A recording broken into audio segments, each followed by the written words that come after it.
International Lohana મહિલા મંડળ દ્વારા 3 હનુમાન મંદિર ખાતે સુંદરકાંડનું આયોજન કરાયું. રામ મંદિર પ્રાણ પ્રતિષ્ઠા મહોત્સવને લઈને ડીસા ઇન્ટરનેશનલ લોહાણા મહિલા મંડળ દ્વારા ભવ્યાતિ ભવ્ય સુંદરકાંડનું આયોજન કરવામાં આવ્યું હતું, જેમાં સમગ્ર વિશ્વમાં રામ મંદિરને લઈ ઉત્સાહનો માહોલ છવાયો છે. ત્યારે રામ મંદિરના પ્રાણ પ્રતિષ્ઠાની પૂર્વ સંધ્યા અને ડીસાની ઇન્ટરનેશનલ લોહાણા મહિલા મંડળ દ્વારા ડીસાના 3 હનુમાન મંદિરે ભવ્યાતિ ભવ્ય શ્રી રામચરિત માનસ મંડળના સાનિધ્યમાં સંગીતમય સુંદરકાંડ કરવામાં આવ્યું હતું. આ કાર્યક્રમમાં ડીસાની ધર્મપ્રેમી જનતા વિશાળ સંખ્યામાં ઉપસ્થિત રહીને રામ મંદિરની પ્રતિષ્ઠાની પૂર્વ સંધ્યાએ નિજાનંદ માણ્યો હતો. આ કાર્યક્રમ સફળ બનાવવા ડીસાના જલારામ મંદિર ટ્રસ્ટી ભગવાનદાસ બંધુ, ઇન્ટરનેશનલ લોહાણા સમાજના બનાસકાંઠા પ્રમુખ આનંદભાઈ ઠક્કર, કલ્પેશભાઈ ઠક્કર, દિલીપભાઈ રતાણી, કનુભાઈ તૃપ્તિ, વિનોદભાઈ ગોલકાણી, મિલન ઠક્કર, રાજ ઠક્કરે જહેમત ઉઠાવી કાર્યક્રમ સફળ બનાવવા અગાધ પ્રયત્ન કરેલ. જ્યારે ઇન્ટરનેશનલ લોહાણા મહિલા મંડળના પ્રમુખ પૂજાબેન ઠક્કર, શિલ્પાબેન ઉપપ્રમુખ, બીનાબેન મંત્રી, જ્યોતિબેન સહમંત્રી, સરોજબેન રતાણી, પિંકીબેન રિપ્પલ ઠક્કરે આ કાર્યક્રમ વિશેષ સહયોગ આપ્યો હતો.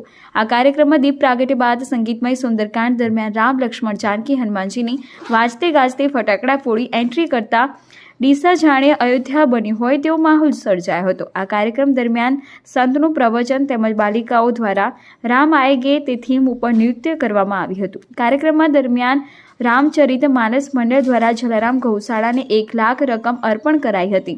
તમામ બાલિકાઓને ઇન્ટરનેશનલ મહિલા મંડળ દ્વારા મોમેન્ટો આપવામાં આવી હતી. આ કાર્યક્રમમાં ઇન્ટરનેશનલ મહિલા મંડળ દ્વારા તમામ સહયોગીનો આભાર માનવામાં આવ્યો હતો. ભાવિકો માટે ચા, કોફી, ગરમ નાસ્તા, પ્રસાદી તેમજ દીપ પ્રગટાવવા દીપ આપવામાં આવ્યા હતા. સ્ટેજ સંચાલન ભગવાનદાસ બંધુએ કર્યું હતું. જય જલારામ, જય શ્રી રામ, જય ગૌ માતા. 22/1/2024 ભગવાન શ્રી રામ ભગવાનની પ્રાણ પ્રતિષ્ઠા મહોત્સવ અયોધ્યા ધામે થઈ રહેલ હોય ત્યારે અમારી ઇન્ટરનેશનલ લોહાણા મહિલા મંડળની બહેનો દ્વારા એક સરસ આયોજન કરવામાં આવ્યું છે. સુંદરકાંડનું ભવ્યથી અતિ ભવ્ય સુંદરકાંડ ગીતમય તે બદલ હું મારી લોહાણા ઇન્ટરનેશનલ બહેનોનો ખૂબ ખૂબ આભાર માનું છું. ખૂબ સાથ સહકાર મને મળ્યો છે. પૂજાબેન, કલ્પેશકુમાર ઠક્કર, ઇન્ટરનેશનલ લોહાણા મહિલા મંડળ પ્રમુખ, તે બદલ અમારા ભગવાનભાઈ બંધુએ પણ એમના આશીર્વાદ આપી અને ખૂબ સાથ સહકાર આપ્યો છે. એવા અમારા આનંદભાઈ અમારા આખા ગ્રુપનું આખું આયોજન એમના લીધે જ કાર્ય બધું થયું છે. એમનો ખૂબ જ સાથ સહકાર છે. એવા ભગવાનભાઈ અને આનંદભાઈનો ખૂબ ખૂબ આભાર, દિલથી આભાર માનું છું. જય હનુમાન દાદા, જય શ્રી રામ.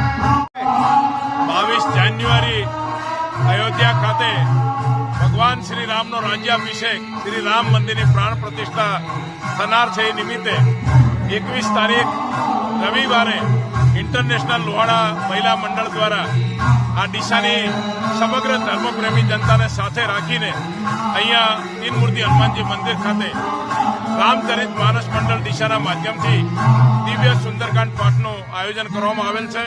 અમારી ઇન્ટરનેશનલ લોહાણા મહિલા મંડળની તમામ બહેનો, પ્રમુખ શ્રી પૂજાબેન, જ્યોતિબેન, બીનાબેન સહિત સમગ્ર મંડળ સાથે મળીને એક સુંદર કામ અહીંયા કરવા જઈ રહી છે. ત્યારે આ બહેનોને ખૂબ ખૂબ અભિનંદન. આજે ડીસાની સમગ્ર ધર્મપ્રેમી પ્રજા ખૂબ મોટી સંખ્યામાં અહીંયા પધારી છે. જલારામ ગૌ સત્સંગ મંડળ, જય જલારામ ટ્રસ્ટ, જલારામ સેવા મંડળ પણ સાથે છે. અને આ રીતે ડીસાનગરની તમામ ધર્મપ્રેમી પ્રજા સાથે રહીને આજે શ્રી રામ ભગવાનના પરમ સેવક હનુમાન દાદાનું સ્મરણ કરવા માટે જ્યારે અહીંયા સુંદરકાંડનું આયોજન થયું છે ત્યારે સૌને ખૂબ ખૂબ અભિનંદન. વિશેષ કરીને અમારી માતૃશક્તિ ઇન્ટરનેશનલ લોહાણા મહિલા મંડળની તમામ બહેનોને ખૂબ ખૂબ વંદન, અભિનંદન. પત્રકાર મિત્રો પણ મોટી સંખ્યામાં વધાર્યા અને આ સરસ મજાના ધર્મ કાર્યનું કવરેજ કર્યું. એમને પણ ખૂબ ખૂબ અભિનંદન અને આભાર. ધન્યવાદ.